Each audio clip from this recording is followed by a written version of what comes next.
அன்பு சகோதர சகோதரிகளே, ஆண்டவரும் உலக இரட்சகருமான இயேசு கிறிஸ்துவின் ஈடு இணையற்ற நாமத்தில் என் அன்பின் வாழ்த்துக்களை உங்களோட பகிர்ந்து கொள்கிறேன். ஜூலை மாதம் 1 தேதியிலே உங்கள் ஒவ்வொருவரையும் சந்திப்பதிலே நான் மகிழ்ச்சி அடைகிறேன். கர்த்தர் உங்களை ஆசீர்வதிப்பாராக.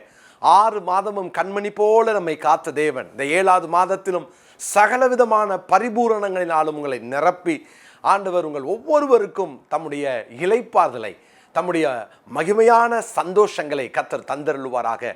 தேவனுடைய பிள்ளைகளே, இந்த மாதத்தில் கர்த்தர் நம்ம ஒவ்வொருவருடைய வாழ்க்கையிலும் இருக்கிற எல்லா யுத்தங்களும் ஓய்ந்து, போராட்டங்கள் ஓய்ந்து, ஒரு அமைதியை, ஒரு இளைப்பாறுதலை ஆண்டவர் தருவாராக. மத்தேயு 11:28 நான் வாசிக்கிறேன். வருத்தப்பட்டு பாரம் சுமக்கிறவர்களே, நீங்கள் எல்லாரும் என்னிடத்தில் வாருங்கள், நான் உங்களுக்கு இளைப்பாறுதல் தருவேன். நீங்கள் எல்லாரும் என்னிடத்தில் வாருங்கள். எல்லாரையும் அழைக்கிறவர் எல்லாருக்கும் இளைப்பாறுதல் தருகிறார். வருகிற அத்தனை பேருக்கும் இளைப்பாறுதல் தருகிறார். கடந்த 6 மாதம் ஒரு இளைப்பாறுதலை இழந்து இல்லையா, எத்தனையோ இரவுகள் எனக்கு ஒழுங்கா நான் தூங்கலை, எத்தனையோ நாட்கள் பாரத்தோடு வாழ்ந்துட்டேன், துக்கத்தோடு வாழ்ந்துட்டேன், எனக்கு ஒரு நிம்மதி இல்லை, ஒரு அமைதி இல்லை, எனக்கு ஒரு சமாதானம் இல்லைன்னு சொல்லி தவித்த என் அன்பு தேவனுடைய பிள்ளைகளே, தேவனிடத்திலே வருவோம். ஒரு இளைப்பாறுதலை தருவார். ஒருவேளை உலகமெல்லாம் கொந்தளிக்கலாம், உலகமெல்லாம் போராடலாம், உலகமெல்லாம் சூழ்நிலைகள் எதிராக இருக்கலாம், ஆனால் தேவனுடைய பிள்ளைகளுக்கு ஒரு இளைப்பாறுதலை தருவார். தேவனுடைய பிள்ளைகளே, ஒரு அமைதியை ஆண்டவர் உங்கள் வாழ்க்கையிலே கட்டளையிடுவார். ஒரு ரெஸ்ட்டை ஆண்டவர் உங்களுக்கு தர விரும்புகிறார். ஆமென். யோபு பக்தர் சொல்லுகிறார், யோபு 3ஆம் அதிகாரம் அங்கே 26ஆம் வசனத்தில், எனக்கு சுகமும் இல்லை, இளைப்பாறுதலும் இல்லை, அமைதலும் இல்லை, எனக்கு தத்தளிப்பே நேரிட்டது. பாருங்க, எனக்கு சுகமும் இல்லை, இளைப்பாறுதலும் இல்லை, எனக்கு அமைதலும் இல்லை, எனக்கு தத்தளிப்பு நேரிட்டது என்று சொல்லுகிறார். ஒருவேளை நீங்களும் அதை மாதிரி சொல்லிட்டு இருக்கிறீங்களா? எனக்கு இளைப்பாறுதலே இல்லை, எனக்கு அமைதி இல்லை, எனக்கு சுகம் இல்லை அப்படின்னு சொல்லிட்டு இருக்கிறீங்களா? தேவனுடைய பிள்ளைகளே, ஆண்டவரிடத்திலே வருவோம். அவர் ஒரு இளைப்பாறுதலை நமக்கு வைத்திருக்கிறார். 1 ராஜாக்களின் புஸ்தகம் 5ஆம் அதிகாரம் 4ஆம் வசனத்தை நான் வாசிக்கிறேன். ஆனாலும் இப்பொழுதோ என் தேவனாகிய கர்த்தர் எங்கும் எனக்கு இளைப்பாறுதலை தந்தார், விரோதியும் இல்லை, இடையூறும் இல்லை. அங்கே வாசித்தோம், யோபு சொல்றார், எனக்கு அமைதி இல்லை, சுகம் இல்லை, இளைப்பாறுதல் இல்லை. எங்கே வாசிக்கிறோம்? சாலமோனுக்கு ஆண்டவர் கொடுத்த ஆசீர்வாதத்தை பாருங்க. அவர் சொல்றாரு, எனக்கு இளைப்பாறுதலை தந்தார், விரோதியும் இல்லை, இடையூறும் இல்லை. இந்த மாதத்தில் இந்த வார்த்தையை கேட்கிற தேவனுடைய பிள்ளைகளே, விரோதமும் இடையூறும் இல்லாத ஒரு அமைதியை கர்த்தர் உங்களுக்கு தருவார். ஒரு யுத்தம் இல்லாத ஒரு அமைதியை கர்த்தர் தருவார். யோசபாத்துக்கு அதை தந்தார்ல, ஆசாவுக்கு அதை தந்தார்ல, இந்த வார்த்தையை கேட்கிற உங்களுக்கும் ஆண்டவர் அதை தருவார். விரோதியும் இல்லை, இடையூறும் இல்லை. ஆமென். எல்லாரும் நீங்க இந்த வார்த்தையை கேட்குறவங்க இந்த வசனத்தை விசுவாசிங்க. அந்த விரோதம், அந்த இடையூறுகள் இல்லாமல் ஒரு அமைதியை தருவார். வெளியில இருக்கலாம், வெளியில போராடலாம், ஆனால் உங்கள் வாழ்க்கையில ஒரு சமாதானத்தை கர்த்தர் தருவாராக. தேவனுடைய பிள்ளைகளே, இந்த மாசத்துல இந்த இளைப்பாறுதலை எப்படி பெற்றுக்கொள்ள போகிறோம்? எப்படி அந்த இளைப்பாறுதலை சுதந்திரிக்கிறதுக்கு நம்ம என்ன செய்யணும்? இதை தான் இன்னைக்கு உங்களோடு கூட நான் பேச போகிறேன். முதலாவதாக யாத்ராகமத்தின் புஸ்தகம் 33ஆம் அதிகாரம் 14ஆம் 15ஆம் வசனங்களை நான் வாசிக்கிறேன். யாத்ராகமம் 33ஆம் அதிகாரம் 14ஆம் 15ஆம் வசனங்களை நான் வாசிக்கிறேன். அதற்கு அவர், என் சமூகம் உனக்கு முன்பாக செல்லும், நான் உனக்கு இளைப்பாறுதல் தருவேன் என்றார். அப்பொழுது அவன் அவரை நோக்கி, உம்முடைய சமூகம் என்னோடு கூட செல்லாமற் போனால் எங்களை இவ்விடத்திலிருந்து கொண்டு போகாதிரும். மோசே ஆண்டவரை பார்த்து தேவனை கோபமூட்டின பின்பு தேவன் சொல்றார், எப்பா உன்னை நான் ஆசீர்வதிக்கிறேன், உன்னை பெரிய ஜாதியாக்குறேன், இந்த ஜனங்களை விட்டுருப்பா, நான் உன்னை ஆசீர்வதிக்கிறேன் அப்படின்னு சொல்லும்போது மோசே ஒப்புக்கொள்ளவே இல்லை. அப்போ மோசேக்குள்ள இருக்கிற ஒரு வைராக்கியத்தை பாருங்க. ஆண்டவரே, உங்க சமூகம் எனக்கு முன்பாக செல்லணும். ஆண்டவர் கொடுத்த ஒரு பெரிய ஆறுதலான ஒரு வாக்கு என்ன தெரியுமா? என் சமூகம் உனக்கு முன்பாக செல்லும், நான் உனக்கு இளைப்பாறுதலை தருவேன். இளைப்பாறுதல் வேணுமா? சமூகத்தை விரும்புங்கள், தேவ சமூகத்தை விரும்புங்க, எப்போதும் தேவ சமூகத்தை விரும்புங்க.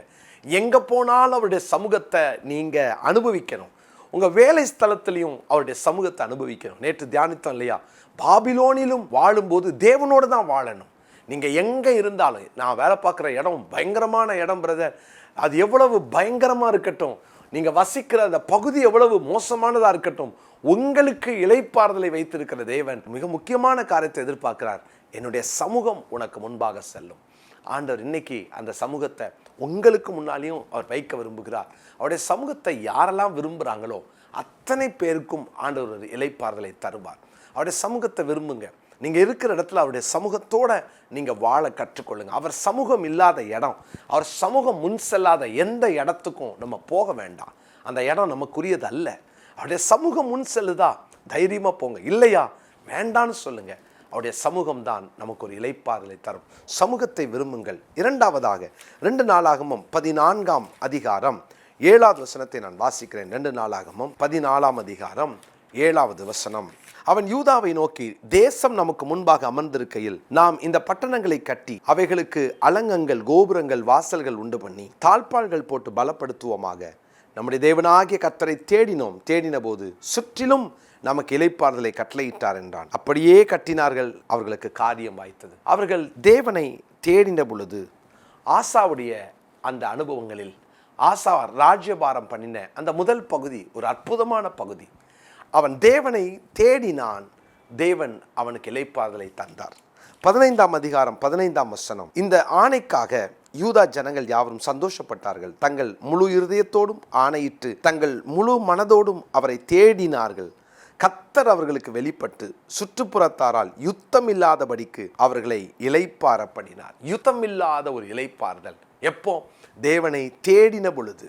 நீங்க எஸ்ரா 9ஆம் அதிகாரம் 17ஆம் வசனம், 18ஆம் வசனம், 9ஆம் அதிகாரம் 21ஆம் வசனம், இந்த வசனங்களில் எல்லாம் தேவனை தேடி அதனால் கிடைக்கிற இளைப்பாறுதல். உலகத்துல குழப்பங்கள் இருக்கலாம், இந்த அப்படிப்பட்ட உலகத்துல நம்ம வாழ்றோம். ஆனா உங்களுக்குள்ள ஒரு ரெஸ்ட்டை, ஒரு இளைப்பாறுதலை கர்த்தர் தர விரும்புகிறார். அது எப்போ நடக்கும் தெரியுமா? தேவனுடைய பிள்ளைகளாகிய நாம் அவரை தேட கற்றுக்கொள்ளணும். அவரை தேடுகிற நல்ல அனுபவம் நம்ம எல்லாருக்கும் வேணும். எப்போதும் அவரை தேடணும்.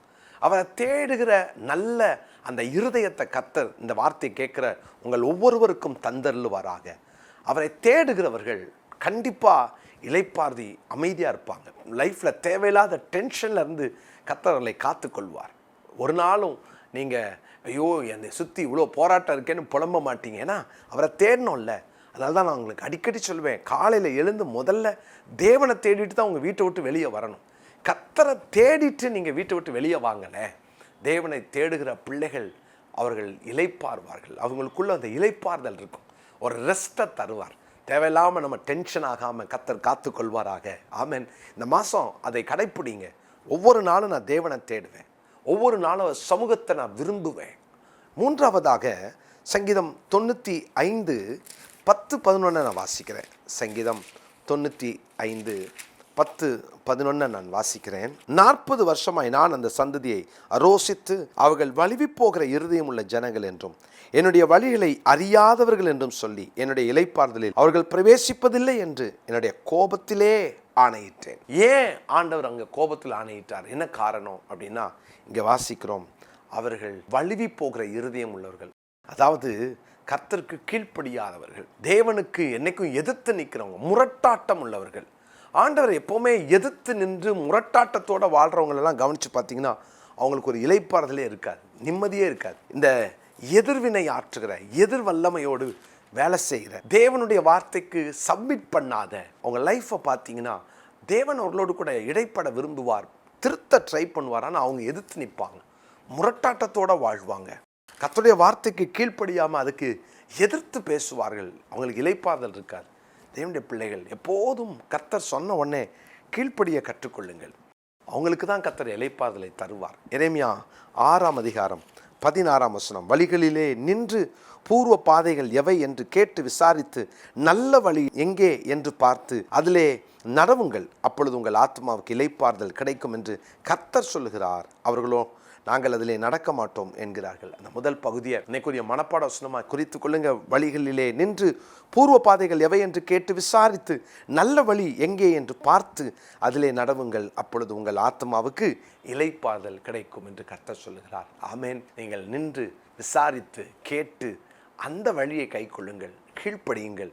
அந்த ஒரு அர்ப்பணிக்கின்ற ஒரு இருதயம் யாருக்கெல்லாம் இருக்குதோ, ஆண்டவர் சொல்லிட்டாரு நான் அதை செய்வேன், ஆண்டவருக்கு இது பிடிக்கும் நான் செய்வேன், அவருக்கு பிடிக்காது நான் செய்ய மாட்டேன். அந்த கீழ்ப்படுதலின் இருதயம். கர்த்தருடைய சமூகத்தை விரும்புங்க, கர்த்தர் இளைப்பாறுதலை தருவார். இரண்டாவது, கர்த்தரை தேடுங்க, கர்த்தர் இளைப்பாறுதலை தருவார். மூன்றாவது, நீங்கள் எப்போதும் அவருக்கு கீழ்ப்படிந்திருங்கள், கர்த்தர் இளைப்பாறுதலை தருவார். இந்த மாதம் உங்கள் ஒவ்வொருவருடைய வாழ்க்கையும் கர்த்தர் ஆசீர்வதித்து அமைதியாய் எந்த இடையூறும் இல்லாமல் சமாதானத்தோடு யுத்தமில்லாத ஒரு நல்ல வாழ்க்கையை இந்த நாட்களிலே கர்த்தர் உங்களுக்கு தருவாராக. ஜெபிக்கலாமா? பரிசுத்தமுள்ள எங்கள் நல்ல தகப்பனே, நாங்கள் உம்மை நன்றியோடு ஸ்தோத்திரிக்கிறோம். ஆண்டவரே, இளைப்பாறுதலை தருகிற தேவன், ஆண்டவரே நாங்கள் நிறையா அங்கலாய்த்து, ஆண்டவரே நிறையா குழப்பங்கள், போராட்டங்கள் இவைகள் எல்லாவற்றின் மத்தியிலும் இந்த உலகத்தில் ஓடுகிறோம். எத்தனையோ பேருடைய வாயில் டென்ஷன் ஸ்ட்ரெஸ்ஸு இப்படியே சொல்லி வாழ்ந்துட்டாங்க. கடந்த 6 மாதம் இப்படிப்பட்ட வாழ்க்கை வாழ்ந்து இந்த வார்த்தையை யாராவது கேட்டுட்டு இருந்தா நான் அவங்களுக்காக விசேஷமாக ஜெபம் பண்ணுறேன். இந்த மாதம், இந்த ஜூலை மாதம் உங்கள் பிள்ளைங்களுக்கு ஆண்டவரே இந்த ஸ்ட்ரெஸ் இல்லாத, டென்ஷன் இல்லாத மாதமாக மாறட்டும். எத்தனை டென்ஷன் இருந்தாலும் உங்கள் சமூகத்தை விரும்பி, உங்களை தேடி, உங்கள் வார்த்தைக்கு கீழ்ப்படிந்து அடங்கி போகிற நல்ல அனுபவத்தை எங்கள் எல்லாருக்கும் தாங்கப்பா. ஆண்டவரே இன்னைக்கு உம்முடைய வசனத்துக்கு கீழ்ப்படுகிறவர்களுக்கு தான் இளைப்பாறுதல். ஆண்டவரே இந்த நிச்சயத்தோடு இந்த மாதத்தை நாங்கள் துவங்க எங்களுக்கு கிருபை தாரும். இந்த வார்த்தை கேட்குறவங்க பிள்ளைங்க ஒவ்வொருவரையும் ஆசீர்வதிங்க, தொடர்ந்து நடத்துங்க. ஆண்டவரே வீண் செலவுகளும் மருத்துவ செலவுகளும் அந்த குடும்பத்துக்கு தூரமாக இருப்பதாக, தேவையில்லாத இடையூறுகள் வரக்கூடாது. இந்த மாதத்தில் உங்கள் பிள்ளைங்க பண்ண போகிற பிரயாணங்களை வாய்க்க பண்ணும். தீமைக்கும் நாச மோசங்களுக்கு விலக்கி காத்துக்கொள்ளும். எல்லா ஆபத்துகளுக்கும், பிசாசின் கண்ணிகளுக்கும், பாவங்களுக்கும், சாபங்களுக்கும் விலக்கி காத்துக்கொள்ளும். இந்த மாதத்தில் இந்த குடும்பத்தில் நல்ல காரியம் நடக்கட்டும். ஆசீர்வாதங்களை உடைய பிள்ளைகள் பூரணமாய் பெற்றுக்கொள்ளட்டும். கர்த்தர் மகிமைப்படுங்க. நான் மனதார வாழ்த்தி ஆசீர்வதிக்கிறேன். உங்கள் கிருபைக்குள் ஒப்பு கொடுக்குறேன். நீங்கள் பெரிய காரியங்களை செய்யுங்க. எல்லா துதிகன மகிமையும் உங்கள் ஒருவருக்கே கொடுக்குறோம். ரட்சகரும் எங்கள் மீட்பருமான இயேசுவின் நாமத்தில் ஜெபிக்கிறோம் நல்ல பிதாவே, ஆமென். பிரியமானவர்களே, இந்த 1ஆம் தேதி நீங்கள் ஞாபகம் வச்சுக்கோங்க. நம்முடைய ஊழியங்களுக்காக ஜெபியுங்க. நம்முடைய விங்ஸ் ஆஃப் விக்டரி சமூக பணிகளுக்காக ஜெபியுங்க. இந்த மாதத்தில் இன்னைக்கு மாலைக்குள்ளே நம்ம பல லட்சங்கள் கொடுக்க வேண்டியது இருக்கிறது. எனவே தொடர்ந்து நீங்கள் ஜெபம் பண்ணிக்கோங்க. ஒவ்வொரு குடும்பமும் ஒரு மாதம் 1000 ரூபாய் கொடுத்து நீங்கள் இந்த ஊழியத்தை தாங்கலாம். இலவசமான டயாலிசிஸ் நடந்துட்டு இருக்க ஒரு மாதத்துக்கு 60 டயாலிசிஸ்க்கு மேலே நம்ம செய்து கொண்டிருக்கிறோம். அதே போல் கர்த்தருடைய கிருபையினால் ஓல்டேஜ் ஹோம் நடத்துகிறோம், பைபிள் காலேஜ் நடத்துகிறோம். அதில் வருகிற ஸ்டூடெண்ட்ஸ்க்கு நீங்கள் தாங்க முன் வரலாம். அதோடு கூட தெரப்பி சென்டரில் நிறைய பிள்ளைங்க வராங்க, அவங்களுக்காக நீங்கள் உதவி செய்யலாம். IAS அகாடமி பிள்ளைகளுக்கு உதவி செய்யலாம். லைவ்லிஹுட் சென்டர் நடக்குது, அதுக்கு உங்களால் முடிந்த உதவிகளை செய்யலாம். உங்களுக்கு தெரிந்தவர்களுக்கும் நீங்கள் சொல்லி தாங்க சொல்லுங்கள். இணைந்து அவருடைய நாம மகிமைக்காக நாம் செய்வோம், செயல்படுவோம். ஆண்டவர் உங்களை ஆசீர்வதிப்பார். ஒருவேளை கீழே காண்கிற இந்த ஃபோன் நம்பரை குறித்து கொண்டு எப்படி கொடுக்கலாம் என்பதை நீங்கள் ஃபோன் மூலமாக தெரிந்து கொள்ளலாம். நிச்சயமாய் ஆண்டவர் உங்களை ஆசீர்வதிப்பார். ஆமென்.